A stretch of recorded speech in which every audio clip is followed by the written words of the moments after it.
Saudara Bintan Saragih menjadi anggota Majelis Kehormatan Mahkamah Konstitusi yang menginginkan Anwar Usman di PTDH pemberhentian tidak dengan hormat. Diperlukankah hal itu, saudara? Dan bagaimana juga nasib legitimasi Pilpres 2024 saat pengambil keputusannya melakukan pelanggaran etik berat? Bersama saya sudah hadir Profesor Susi Dwi Haryanti yang merupakan pakar hukum tata negara Universitas Padjadjaran yang juga adalah pelapor Anwar Usman. Prof Susi, terima kasih sudah bersama Niluh, sehat selalu.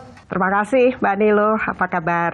Sehat juga. Prof Susi, bagaimana Anda melihat keputusan dari Mahkamah atau Majelis Kehormatan Mahkamah Konstitusi terhadap Anwar Usman? Sudah memuaskan Anda? Kalau dibilang memuaskan, maka itu kami akan puas atau saya akan puas apabila itu sesuai dengan petitum yang kami mintakan. Kami salah satunya memintakan apabila terjadi pelanggaran kode etik berat, maka sanksi yang diberikan itu adalah pemberhentian tidak dengan hormat. Namun di sisi lain, saya secara pribadi juga dapat memahami mengapa kemudian MK mengambil putusan yang lain. Jadi kalau putusan diberhentikan tidak dengan hormat itu sesuai dengan dissenting opinion dari Profesor Bintan, dan itu sesuai dengan apa yang diatur di dalam peraturan Mahkamah Konstitusi tahun 2023. Saya menduga bahwa Profesor Jimli dan juga yang lainnya, terutama Dr. Wahidudin, Prof. Jimli, Dr. Wahidudin Adab, dan juga mungkin dapat dipahami juga oleh Prof. Bintan, yaitu untuk memastikan bahwa putusan MK itu dapat segera dilaksanakan. Okay. Jadi ini sudah keputusan bijaksana ya Prof ya? Betul. Menurut saya itu adalah putusan yang dapat diapresiasi. Saya mengapresiasi karena yang penting itu adalah bagi MK yaitu memberhentikan Ketua Mahkamah Konstitusi dalam waktu secepatnya. Karena apa? Karena kita mengetahui bahwa sebagai ketua maka Pak Anwar Usman akan mempunyai berbagai kewenangan yang akan mengatur berjalannya atau bagaimana pelaksanaan dari putusan MK tersebut. Okay. Oleh karena itu, saya menduga bahwa MK itu memotong jalan itu. Jadi diberhentikan dulu sebagai ketua MK, kemudian dilakukan pemilihan untuk memilih ketua MK yang baru untuk memastikan bahwa putusan MK itu dapat dilaksanakan secara cepat. Prof, kalau melihat keputusan untuk diuji ulang putusan perkara nomor 90 itu bagaimana kalau menurut Anda? Jadi saya melihat bahwa ini adalah sebuah mekanisme hukum yang digunakan oleh masyarakat untuk mempersoalkan putusan 90 itu melalui pengujian pasal yang sama, tentunya dengan argumentasi atau dengan dasar-dasar pengujian yang akan berbeda agar tidak terjadi apa yang disebut sebagai nebis in idem. Gitu. Oke, Prof, kalau Anda sendiri melihat bagaimana ketika ketika yang memutus perkara itu dinyatakan melakukan pelanggaran berat ya, pelanggaran etik berat, legitimasi jalannya Pilpres ini jadinya bagaimana, Prof, di pandangan Anda? Ya, ini adalah salah satu persoalan pelik juga yang kemudian harus kita hadapi. Karena apa? Karena sebetulnya di dalam salah satu ada yang namanya the Purcell Principle, yaitu prinsip yang mengatakan bahwa pengadilan itu janganlah memutus hal-hal yang berkaitan dengan pemilihan umum ketika sudah mulai akan mendekati masuk pada tahapan pemilihan umum. Nah, persoalan yang kita hadapi sekarang saat ini itu adalah akibat Mahkamah Konstitusi memberikan putusan 90 yang kemudian menimbulkan reaksi yang sangat keras dan mengakibatkan juga pertanyaan, bagaimana mungkin ketika putus 90 itu dijatuhkan, padahal menurut ketentuan Undang-Undang Dasar 1945, syarat-syarat untuk menjadi presiden dan wakil presiden itu ditetapkan dengan undang-undang. Kita mengetahui begitu putusan 90 dijatuhkan, DPR bersama-sama dengan Presiden itu tidak melakukan perubahan apapun terhadap undang-undang pemilihan umum. Dan kemudian secara cepat menggunakan putusan 90 itu sebagai dasar dari pencalonan cawapres, yaitu dalam hal ini adalah Gibran. Oleh karena itu pertanyaannya, apakah bisa putusan 90 itu kemudian digunakan secara langsung, tapi tanpa melakukan perubahan terhadap undang-undang pemilihan umum.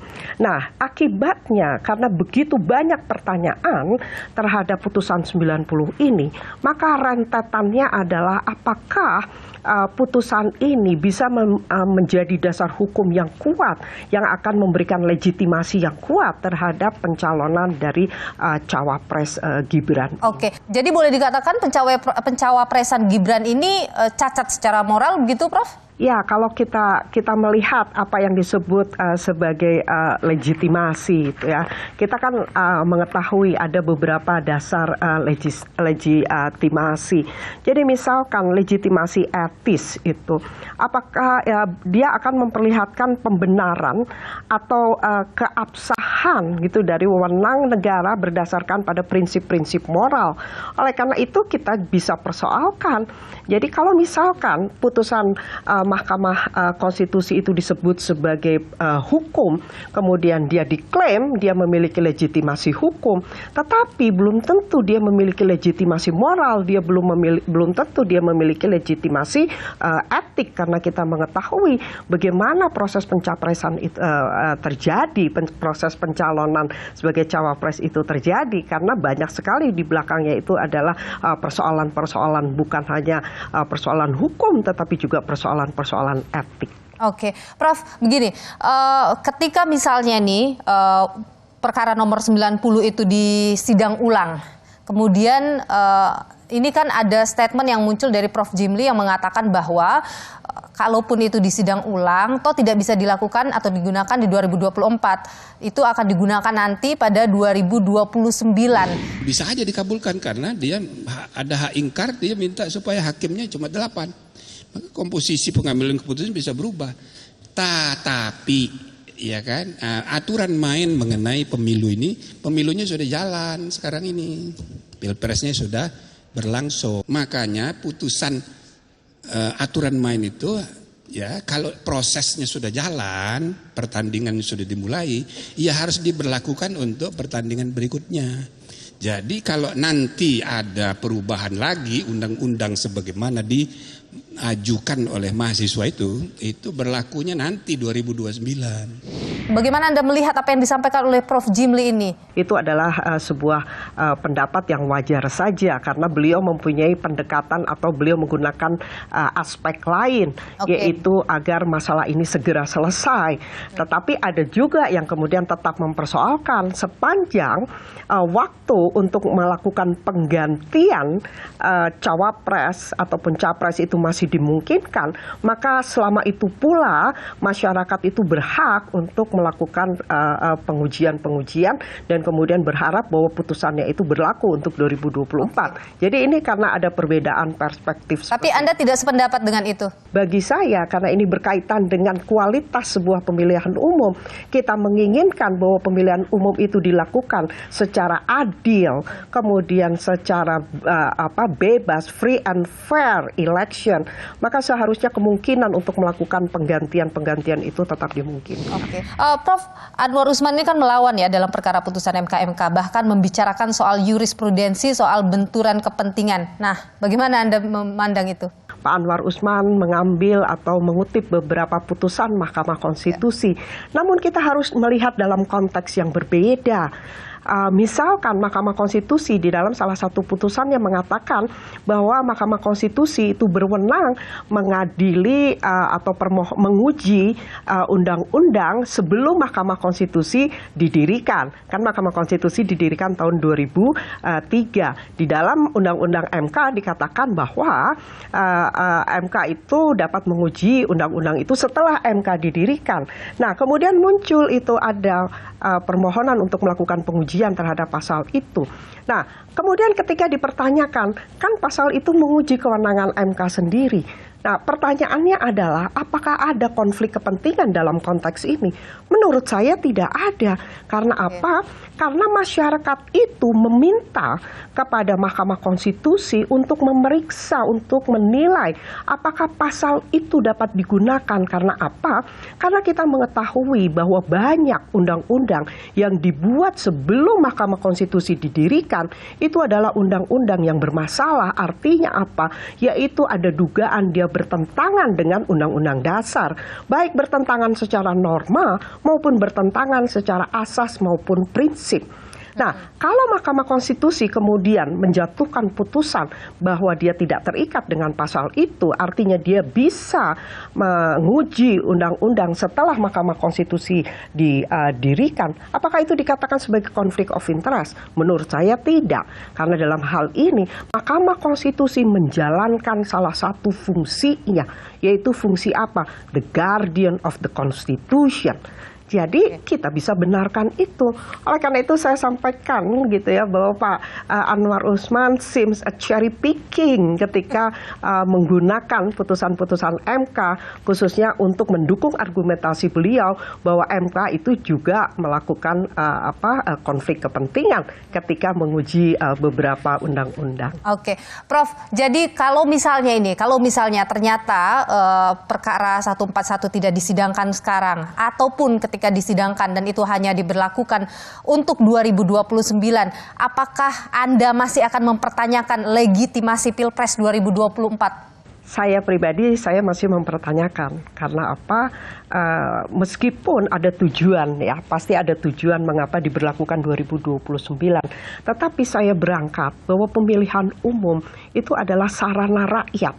Sarana rakyat untuk memilih pimpinan yang dia kehendaki.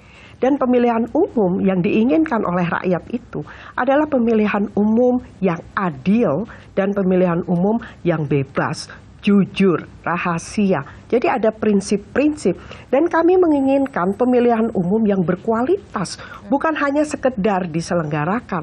Nah, ketika MK menjatuhkan putusan 90 ini, saya melihat bahwa mengapa MK justru menyerang inti dari demokrasi, yaitu pemilihan umum. Padahal seharusnya MK itu bertindak sebagai penjaga demokrasi. Jadi dia bukan hanya the guardian of the Constitution, tetapi juga dia memiliki fungsi-fungsi yang lain, yaitu apa? Dia itu mempunyai fungsi sebagai public listener of public democracy. Nah, jadi fungsi ini seakan-akan sudah tidak dijalankan oleh MK ketika MK menjatuhkan putusan 90. Karena apa? Karena publik itu menginginkan suatu pemilihan umum yang dapat meningkatkan bahkan memperkuat demokrasi agar tidak terjadi demokrasi backsliding. Baik. Terakhir, Prof. Susi, optimistiskah Anda bahwa duo Saldi Isra dan juga Soehartoyo akan mampu menjaga marwah dari Mahkamah Konstitusi? Saya memberikan harapan yang sangat besar terhadap duo ini yang dikatakan di berbagai media sebagai konsep Dwi Tunggal. Ya, jadi ini adalah sebuah perpaduan yang menurut saya perpaduan yang tepat. Karena apa? Karena kita mengetahui bahwa Dr. Soehartoyo itu adalah hakim karir dari Mahkamah Agung dan beliau pasti mempunyai kemampuan untuk penguasaan hukum acara. Kemudian beliau didampingi oleh Profesor Saldi Isra yang kita mengetahui latar belakang beliau panjang sekali sebagai akademisi. Dan sebagai akademisi saya yakin bukan hanya ketika beliau menjadi hakim konstitusi kemudian beliau harus memperlihatkan akuntabilitas sebagai seorang hakim, tetapi ketika beliau menjalankan fungsi sebagai seorang hakim, maka saya yakin Prof. Saldi itu juga memahami betul apa arti dari sebuah tanggung jawab dari kalangan atau dari kaum intelektual. Baik. Jadi saya sangat berharap kepada duo ini gitu ya untuk mengembalikan reputasi dari Mahkamah Konstitusi yang sudah terpuruk belakangan ini. Baik. Dan reputasi ini menjadi sangat penting karena apa?